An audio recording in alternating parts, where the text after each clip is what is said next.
राजस्थान के जोधपुर में वजीर दाखिला अमित शाह ने रैली की। अपने खिताब में अमित शाह ने राहुल गांधी को चैलेंज किया है। वजीर दाखिला ने कहा कि शहरियत कानून पर मुखालफत क्यों हो रही है। उन्होंने पूछा कि कांग्रेस, ममता, समाजवादी पार्टी, बहुजन समाजवादी पार्टी, केजरीवाल और कम्युनिस्ट सीएए की मुखालफत कर रहे हैं। अमित शाह ने कहा कि पहले राहुल गांधी शहरियत कानून पढ़ें। मैं इन सारी पार्टियों को चैलेंज करता हूं कि चर्चा करने के लिए आ जाएं। आप कहते हो कि इससे देश के अंदर अल्पसंख्यकों का नागरिकता चली जाएगी। राहुल बाबा, कानून पढ़ा है तो कहीं पर भी चर्चा करने के लिए आ जाओ, और नहीं पढ़ा है तो मैं इटाली में भी इसका अनुवाद कर आपको भेज देता हूं। इससे आपको नागरिकता मिलने वाली है, आप डरिए मत। ये सारी की सारी पार्टियां एक हो जाए, भारतीय जनता पार्टी सीएए में 1 इंच भी वापस नहीं आने वाली।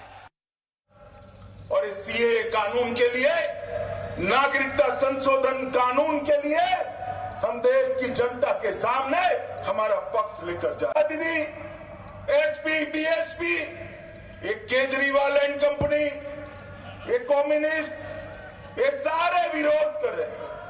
और ये सारी पार्टियों को मैं आज चुनौती देने आया हूं। आप कहते हो कि इससे देश के अंदर अल्पसंख्यकों का नागरिकता चली जाएगी। राहुल बाबा, कानून पढ़ा है तो कहीं पर भी चर्चा करने के लिए आ जाओ, और नहीं पढ़ा है तो मैं इटाली में भी इसका अनुवाद कर आपको भेज देता हूं, इटाली की भी भाषा। मित्रों, वीर सावरकर जैसे इस देश के महान सपूत और बलिदानी क्रांतिकारी को भी कांग्रेस पार्टी वोट बैंक की लालच में विरोध कर रही है। कांग्रेसियों, शर्म करो, शर्म करो। जिस सावरकर जी ने, जिस वीर सावरकर के परिवार ने पूरा जीवन जेल की सलाखों के पीछे बिछाया, एक दिन के अंदर 100 ग्राम तेल निकालने के लिए कोल्हू में बैल की तरह जिनको जोता गया, 12-12 साल तक काला पानी की सजा जिसने सहन करी, वो सावरकर के लिए, वो वीर सावरकर के लिए कांग्रेस सेवा दल कितनी भद्दी टिप्पणियां करता है। मैं देश की जनता को कहने आया, वोट बैंक की लालच की भी एक हद होती। वोट बैंक की लालच के लिए एक कांग्रेस पार्टी ने वीर सावरकर जैसे महापुरुष का अपमान किया है, और देश की जनता इस कांग्रेस पार्टी को जान ले। वहीं ममता बनर्जी ने सिलीगुड़ी में रैली के दौरान मंच से लोगों से एनआरसी और सीएए के खिलाफ हलफ लिवाया। उन्होंने कहा कि वो किसी सूरत में शहरियत कानून और एनआरसी की हिमायत नहीं करेंगी। इस दौरान ममता ने पीएम मोदी पर भी निशाना साधा, साथ ही मरकजी हुकूमत पर कंफ्यूजन फैलाने का इल्जाम लगाया और कहा कि जब वो चाहती है तब उन्हें यूपी में आने से रोका जाता है। वहीं मगरबी बंगाल की वजीर आला और तृणमूल कांग्रेस सदर ममता बनर्जी ने सिलीगुड़ी में महाजुलूस भी निकाला। ममता बनर्जी के मार्च में हजारों कारकुनान ने हिस्सा लिया। मिनिस्टर बोलছে यस एनआरसी होगा ही होगा, प्राइम मिनिस्टर बोलছে मेरे को पास जानकारी नहीं है। 4 मंत्री 4 बात करे तो क्या होता है? पहले क्या करते हैं? पहले कंफ्यूजन, उसका बाद कॉन्ट्राडिक्शन, उसका बाद क्लैरिफिकेशन, और उसका बाद वो विसर्जन बोलता है ना, डेथ नेल, सबको डेथ नेल कर देता है। यही हो गया इसका काम। और इस बीच एक अहम खबर यह है कि सावरकर की तौहीन पर कांग्रेस और शिवसेना में तकरार बढ़ गई है। सावरकर की तौहीन करने वालों की दिमागी जांच करानी चाहिए, कहना है शिवसेना लीडर संजय राउत का। सावरकर अजीम थे, अजीम हैं और अजीम रहेंगे। सावरकर के खिलाफ कांग्रेस के काबिल एतराज तबसरे पर शिवसेना ने ये जवाब दिया है। तो अहम अपडेट इस वक्त का लोग हैं, उनके दिमाग की जांच करनी चाहिए। सबसे बार बार वीर सावरकर जी के बारे में इस समाज का, राजनीति का एक तबका जो बातें करता है ये उनकी दिमाग की गंदगी है। चाहे कोई भी हो, महाराष्ट्र हो या देश हो, वीर सावरकर हमारे लिए महान थे, महान है और महान रहेंगे। और सीएए के एहतजाज के दौरान हुए तशद्दुद के मद्देनजर एक बार फिर यूपी पुलिस अलर्ट नजर आ रही है। पुलिस के जरिए कई शहरों में फ्लैग मार्च किए गए और लोगों से अमन बनाए रखने के लिए कहा गया। 20 दिसंबर को जुमे की नमाज के बाद जिस तरह तशद्दुद हुआ था, उसके बाद से पुलिस काफी अलर्ट है। हालांकि गुज़िश्ता जुमे की नमाज के बाद कोई भी तशद्दुद नहीं हुआ। यूपी में अमन का माहौल बनाए रखने के लिए पुलिस और सिक्योरिटी एजेंसीज अलर्ट है।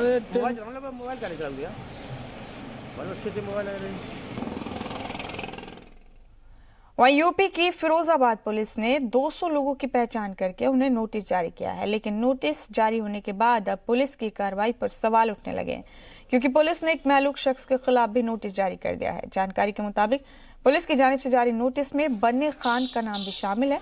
उन्हें 10 लाख रुपए भरकर जमानत लेनी है, लेकिन बन्ने खान की मौत तकरीबन 6 साल पहले ही हो चुकी है।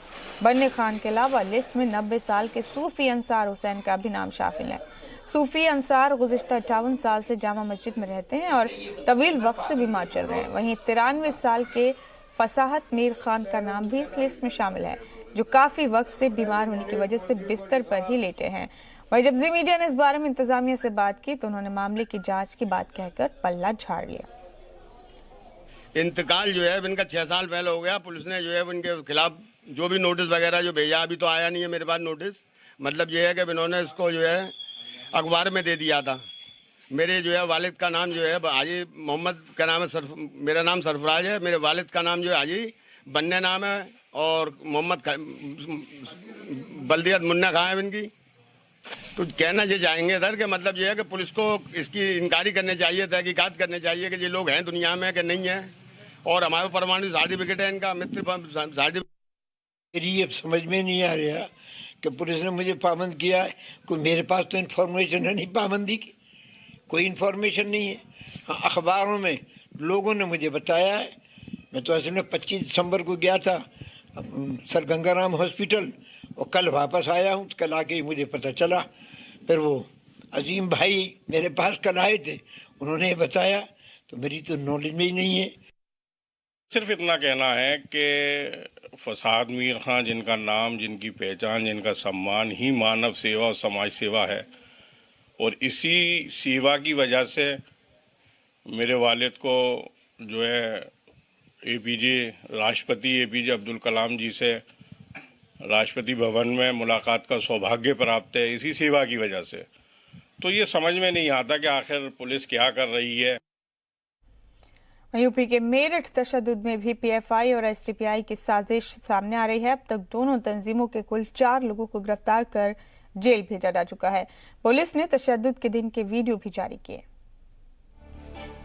उत्तर प्रदेश के मेरठ में 20 दिसंबर को शहरियत तरमीमी कानून की मुखालिफत में हुए तशद्दुद के पीछे पाबंदीशुदा पॉपुलर फ्रंट ऑफ इंडिया और social democratic party of India जैसी तंजीमों की साजिश सामने आ रही है। पुलिस के मुताबिक इन्हीं तंजीमों ने तशद्दुद वाले दिन लोगों को उकसाने का काम किया। लोगों के बीच काबिले एतराज और भड़काऊ अशिया तकसीम की गयी। मेरठ पुलिस ने एसडीपीआई के रियासती सदर समेत अब तक इन दोनों तंजीमों के 4 लोगों को जेल भेजा है। एसआईटी की तश्कील करके इन तंजीमों को और दीगर सदस्यों की तलाश की जा रही है। कार्यालय पर भी पीएफआई की रेड की गई थी, जिसमें बहुत सारी आपत्तिजनक सामग्री और लिटरेचर्स वगैरह बरामद हुए थे, जिनको सीज किया गया। इसमें 2 मुकदमे पंजीकृत किए गए हैं, एक पिछाड़ी गेट पे थाना नौचंदी में, और एसडीपीआई के प्रदेश अध्यक्ष सहित इनके और पीएफआई के कुल 4 लोगों को फिलहाल गिरफ्तार करके जेल भेजा गया है। और एसपी क्राइम के नेतृत्व में एसआईटी गठित की गई है, जो इस पूरे इन्वेस्टिगेशन को देख रही है। यूपी पुलिस ने मेरठ में शहरियत कानून की मुखालिफत में हुए पुरतशद्दुद एहतजाज के 2 नए वीडियो भी जारी किए हैं। दोनों वीडियो 20 दिसंबर 2019 के हैं। पुलिस का दावा है कि तशद्दुद में पुलिस वालों को जिंदा जलाने की कोशिश हुई है। तशद्दुद करने वालों ने 30 पुलिस वालों को घर में बंद कर दिया था, जिसके बाद घर में आग लगाने की कोशिश हुई थी, लेकिन पुलिस की सूझबूझ की वजह से इन पुलिस एहलकारों को बाहर निकाल लिया गया है। कुछ पुलिसकर्मी इस्लामाबाद चौकी के पास में थे। हजारों की संख्या में अचानक बलवाई आके उपद्रव करने लगे। अतिरिक्त पुलिस बल की इंतजार में वो एक जगह स्केप किए। उपद्रवी तत्वों ने उनको घेर कर उसके गेट वगैरह को बंद कर दिया और उसमें आग लगाने की कोशिश की है। उसमें आगे नहीं भी उन्होंने कुछ किया और फिर बाद में पुलिस फोर्स पहुंचा, किसी तरीके से उनको बचा के लाया गया है।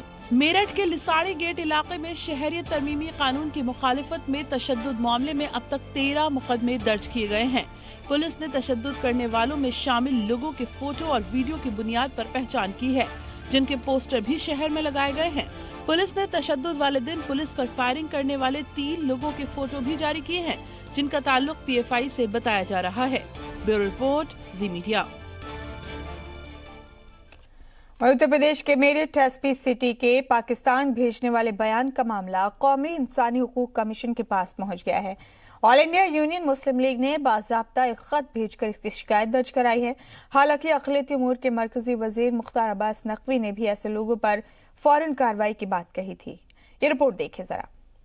एक घर के एक आदमी को जेल में बंद करूंगा मैं, बर्बाद करके रखूंगा, कैसे बता देना। मेरठ SP सिटी अखिलेश नारायण सिंह के धमकी भरे इस अंदाज की शिकायत इंसानी हुकूक कमीशन के पास पहुंच चुकी है। 20 दिसंबर को नए शहरियत तरमीमी कानून के खिलाफ मुजाहिरे के दौरान SP सिटी यहीं नहीं रुके, बल्कि उन्होंने ऐसे लोगों को पाकिस्तान जाने तक की बात कही थी। वो तो ठीक है, जो काली पट्टी पीली पट्टी बांध रहे हो, हाँ नहीं गलत बात है, वो बता रहा हूँ। जो पाकिस्तान चलेगा, काला होने में ना लगेगा सेकंड भर के बाद, एक सेकंड हम सब कुछ काला नहीं, ठीक है, इसमें नहीं रहने का मन है, चले जाओ, आओगे यहाँ गाँव कहीं और। मेरठ SP के मुतनाज़ा अंदाज के 15 दिनों बाद भी कार्रवाई नहीं होते देख केरल मुस्लिम लीग से शिकायत की गई है।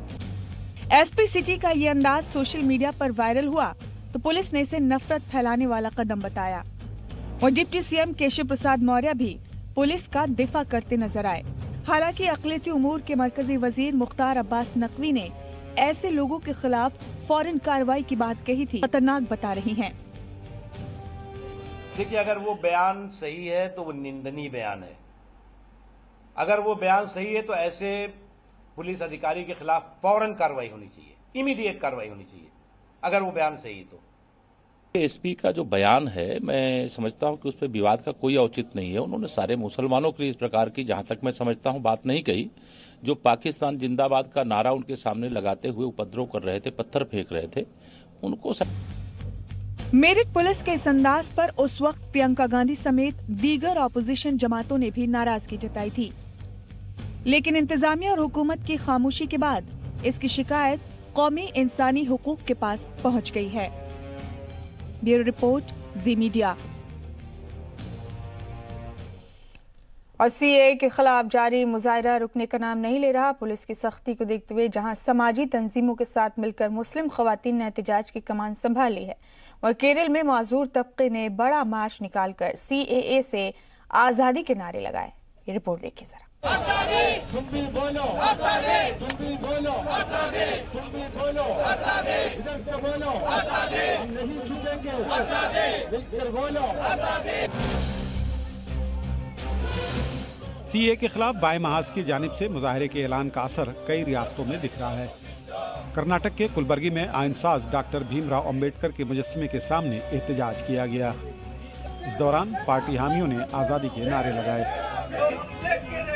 आजादी, आजाद देश में आजादी, अम्बेडकर वाली आजादी, अम्बेडकर वाली आजादी, अशफाक वाली आजादी, वो भगत सिंह की आजादी, फातिमा वाली आजादी, वो सीसा वाली आजादी, वो मनुवाद से आजादी, वो जातिवाद से आजादी, वो आतंकवाद से आजादी। नए शहरियत कानून के खिलाफ मुस्लिम खवातीन ने भी मुजाहरे में कमान संभाल ली है।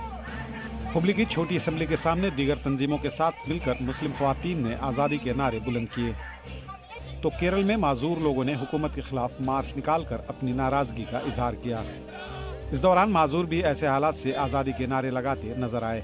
आजादी, तुम भी बोलो आजादी, तुम भी बोलो आजादी, तुम भी बोलो आजादी, इधर से बोलो आजादी, हम नहीं झुकेंगे आजादी, मिलकर बोलो आजादी, हम मिलकर लेंगे आजादी। अरे पुरुष भी बोले आजादी, देखो बच्चा बोले आजादी, हम हमारी आजादी, हम तुम्हारी आजादी, पाक वाली आजादी।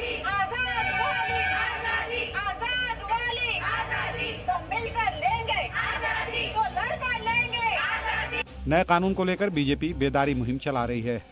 हुकूमत का कहना है कि ये कानून किसी की शहरियत लेने का नहीं बल्कि देने का है, लेकिन अपोजिशन और दीगर समाजी तंजीमें नए कानून से मुसलमानों को इस्तिस्ना किए जाने पर सवाल उठा रहे हैं। Bureau report, Zee media. और उत्तर प्रदेश असेंबली के हिज़्ब इख्तिलाफ और समाजवादी पार्टी के सीनियर लीडर राम गोविंद चौधरी ने सीएए के खिलाफ एहतजाज करने वालों को पेंशन देने का वादा किया है। देवरिया में राम गोविंद चौधरी ने कहा कि अगर समाजवादी पार्टी की सरकार आई तो सीएए की मुखालफत करने वालों को पेंशन देगी। साथ ही उन्होंने कहा कि उन्हें मुजाहिदीन और आज़ादी की तरह एजाज से भी नवाजा जाएगा। वहीं दूसरी जानिब बीजेपी ने राम गोविंद चौधरी के बयान की मजम्मत की है। पद से नवाजेंगे या कुछ? बिल्कुल नवाजा जाएगा। आवश्यकता पड़ी अगर केंद्र में हमारी सरकार बनी और प्रदेश में तो उनको पेंशन भी दिया जाएगा, क्योंकि उन्होंने संविधान बचाने का काम किया है, लोकतंत्र को बचाने के लिए आंदोलन किया। अब हमको ये एजेंसी तो है नहीं कि हम जाने की कौन किया है, लेकिन हमको ये जरूर विश्वास है। इस जामिया मिलिया हमें आरएसएस और भाजपा के लोग लाठी चला रहे थे, जीन्स और 5,000 का जूता पहन कर। उत्तर प्रदेश में भी हिंसा फैलाने का काम सरकार के इशारे पर पुलिस, आरएसएस और भाजपा के लोगों ने ही किया। इसलिए हम मांग कर रहे हैं कि दूध का दूध और पानी का पानी हो जाए, कि हिंसक घटनाओं का जांच हाई कोर्ट के वर्तमान जैसे। शर्म आनी चाहिए समाजवादी पार्टी को। एक तरफ जहां वो सत्ता में रहते हुए आतंकवादियों को छोड़ने की सिफारिश करती है, वहीं आज जब उत्तर प्रदेश में दंगा फैलाने की साजिश रच रहे हो तो ऐसे आतंकियों को, ऐसे दंगाइयों को, ऐसे आपराधिक तत्वों को वो लोकतंत्र रक्षक बताने की बात कर रहे हैं।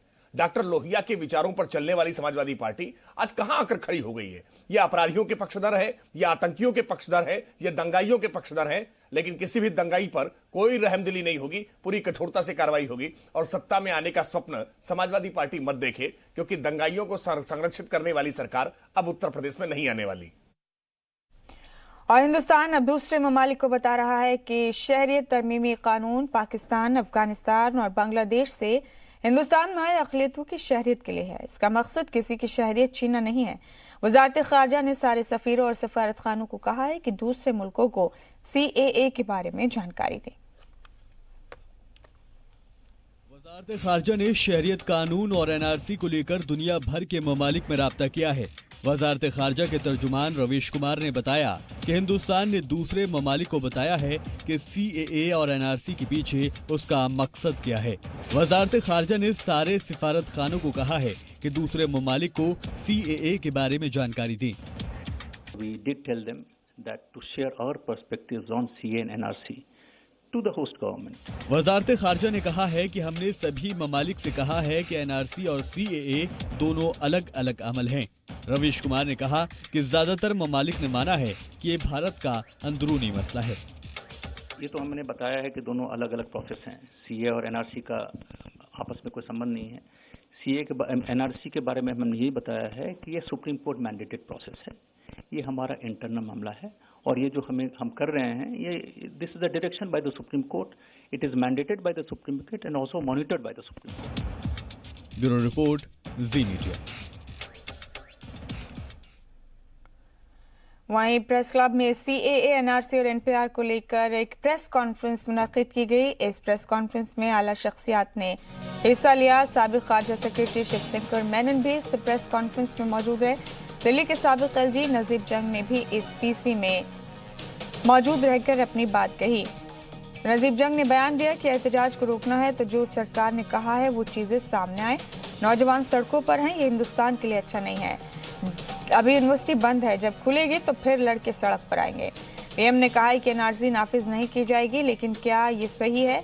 ये जो भरम है वो साफ हो कि जामिया में पुलिस ने अच्छा नहीं किया, यूनिवर्सिटी में अंदर घुसना मुनासिब नहीं हो सकता। मौजूदा हाल से गैर ममालिक में मुल्क का नाम खराब हो रहा है। साथ ही उन्होंने ये भी कहा कि सरकार कम्युनिकेशन करे और मामले को साफ करे। एनपीआर को बायकॉट किया जाए नहीं, ये फैसला लोग लेंगे। मुझे लगता है कि वक्त आ गया है कि ये प्रोटेस्ट को अगर रोकना है तो सरकार को जो सरकार ने कहा है वो चीज़ें सामने आए, सब कुछ साफ साफ हो जाए लोगों के, क्योंकि जो भ्रम फैल रहे हैं वो उचित नहीं है।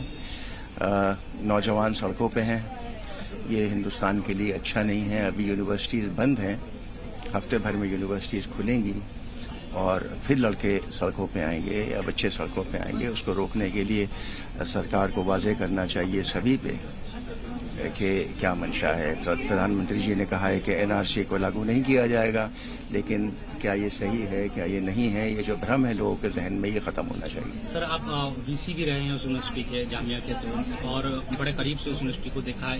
वहाँ प्रोटेस्ट अभी भी चल रहा है, पढ़ाई पर भी कहीं ना कहीं उसका असर होगा, मुतासिर होंगे। तो सरकार से उस सिलसिले में कम से कम क्या कहना आप चाहेंगे? नहीं, मैं ये बात पहले भी साफ साफ कह चुका हूँ कि जो हुआ है वो बेहद दुखद है। यूनिवर्सिटी में पुलिस का घुसना वाजिब हो ही नहीं सकता किसी भी सर्कमस्टांस में, लेकिन बच्चों ने बहुत संयम बरता है और बरत रहे हैं। लेकिन आपका कहना बिल्कुल सही है कि आगे पीछे पढ़ाई में बाधा आएगी, इसलिए ये वक्त आ गया है कि सब लोग मिल बैठ के बात करें। ये चीज़ हिंदुस्तान के लिए मुफीद नहीं है। आपने अभी शिवशंकर मेनन साहब को सुना है कि बाहर हमारा इंटरनेशनल ओपिनियन ख़राब हो रहा है, हिंदुस्तान में विवाद बढ़ेगा, इसलिए ये सबको मिल बैठ के जल्दी से जल्दी तय करना होगा। सर, आपकी निजी राय क्या है सीए एनआरसी एनपीआर को लेकर? नहीं, मेरा मतलब ये है कि जो चीज़ है वो सामने आए सबके, और जो भ्रम है वो हटाए जाए। कम्युनिकेशन की दिक्कत शायद सरकार और आवाम के दरमियान, ये तो सरकार ने भी स्वीकार किया है कि कम्युनिकेशन की दिक्कत है, और जब स्वीकार किया है तो उसको दूर करना चाहिए। कानून व्यवस्था तो पाबंदी तो नहीं है सर कि आप यूनिवर्सिटी में पुलिस नहीं जा सकते? बिल्कुल, ये देखिए जिंदगी में कन्वेंशन होते हैं, और जिन्हें वाइस चांसलर इनवाइट नहीं किए तो वो पुलिस वहां नहीं जा सकती। हमें तो नहीं मालूम कि कहीं पुलिस गई, और गई हो तो एक्सट्रीम सर्कमस्टांसेस में जाती है। अलीगढ़ में मैंने सुना है कि शायद वाइस चांसलर ने बुलाया था, वो उनकी गलती है। अगर रिफ्यूट किया है तो ठीक है। I am not demanding anything, I am only saying that people should come out and make things clear. क्या बाइकआउट ही एक रास्ता बचा है यहाँ पे? ये तो निर्णय लोग लेंगे, ये तो लोग निर्णय लेंगे। By people, you mean the government should come out and make things clear? Absolutely. I mean, there should be a large press conference, maybe attended by the Prime Minister and the Honourable Home Minister. वहीं शहरियत कानून के खिलाफ हो रहे मुजाहरे को लेकर PM Modi ने कांग्रेस पर निशाना साधते हुए कहा है कि मुल्क की पार्लियामेंट नहीं, पाकिस्तान के खिलाफ धरना दें। कांग्रेस ने भी पीएम मोदी पर पलटवार किया है। पीएम नरेंद्र मोदी ने शहरियत कानून के खिलाफ एहतजाज कर रहे कांग्रेस पर निशाना साधा है। पीएम मोदी ने कहा है कि कांग्रेस और उसके साथी मुल्क की पार्लियामेंट के खिलाफ तहरीक कर रहे हैं और पाकिस्तान के मुद्दों पर चुप्पी साधे हुए हैं। कर्नाटक के तुमकुर के एक अवामी जलसे में पीएम मोदी ने कांग्रेस से पूछा कि पाकिस्तान के सताए लोगों की हिमायत में वो कब जुलूस निकालेंगे। ये लोग पाकिस्तान से आए दलितों, पीड़ितों, शोषितों, उनके ही खिलाफ आंदोलन कर रहे हैं। पीएम मोदी ने कहा कि हमारा ये फर्ज बनता है कि पाकिस्तान से आए पनाह गुज़ीरों की मदद करें। कांग्रेस ने पीएम पर पलटवार करते हुए कहा है कि तहरीक पार्लियामेंट के खिलाफ नहीं, पीएम के तकसीम करने वाले कारनामों के खिलाफ है। कांग्रेस ने पीएम मोदी से कहा कि पाकिस्तान को जवाब ही देना है तो बिरयानी और आम का खेल बंद कीजिए। Bureau report, Zee Media. वहीं शहरियत कानून पर बेदारी फैलाने के लिए वज़ीर दाखिला अमित शाह आज जोधपुर में रैली करने वाले हैं। उन्होंने जोधपुर में रैली करते हुए सीएए और एनआरसी पर बात की और कहा कि बीजेपी के कारगुजार सर जेपी नड्डा भी गोवा में बेदारी मुहिम के जरिए बीजेपी कारकुनान के घर घर जाकर इस कानून के बारे में लोगों को जानकारी दे रहे हैं। मरकजी वजीर दाखिला अमित शाह आज शहरियत तरमीमी कानून के तईन लोगों में बेदारी फैलाने के लिए जोधपुर में एक रैली को खिताब करेंगे। राजस्थान बीजेपी के सदर डॉक्टर सतीश पुनिया ने कहा कि अपोजिशन ने जो गलतफहमी फैलाने का काम किया है वो गलतफहमी अब दूर हो रही है। नागरिकता की आस लिए बैठे थे, मुझे लगता है कि एक बड़ा क्रांतिकारी फैसला हुआ है आर्टिकल 370 के बाद, ट्रिपल तलाक के बाद, और उस